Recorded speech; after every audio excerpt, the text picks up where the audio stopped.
Hi hello नमस्कार. मी अनुराधा आपल्या सर्वांचं स्वागत करते. सर्वांना शुभ सकाळ, गुड मॉर्निंग.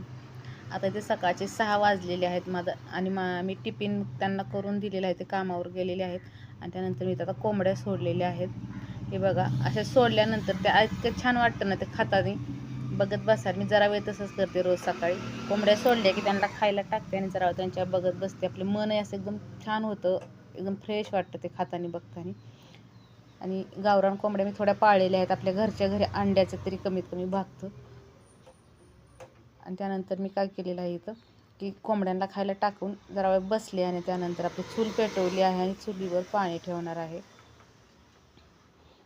तर गावाकडं थोडंफार चालतं असं की आपली कोंबड्या हे असतात. आणि मी तर चूल पेटवलेली आहे. चूल पेटवून पाणी ठेवले आणि त्यानंतर मी आता सर्व झाडून घेते आणि झाडून घेतल्यानंतर आंघोळ करून घेते.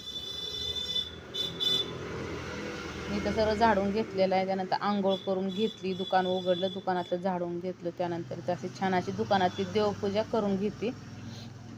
देवपूजा करून घेतल्यानंतर मग दुसरं काम करायला मोकळं होतं. मी रोज सकाळी अगोदर देवपूजा करून घेते. छान अशी स्वामींची, वैभवलक्ष्मीची फोटो आहे त्यांची पूजा करते. त्यानंतर मग मी गेले चहा बनवायला.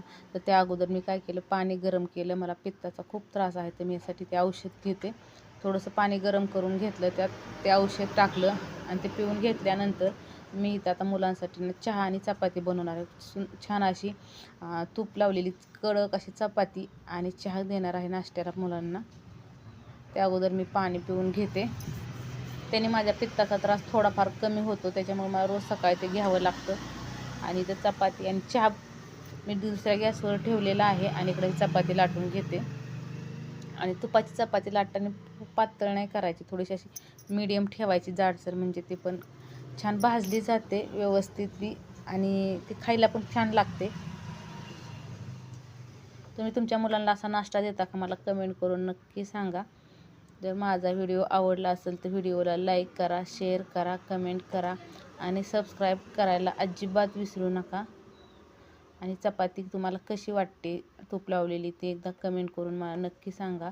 व्हिडिओ पाहिल्याबद्दल सर्वांना धन्यवाद. भेटूया आपण पुढच्या व्हिडिओमध्ये. तोपर्यंत बाय.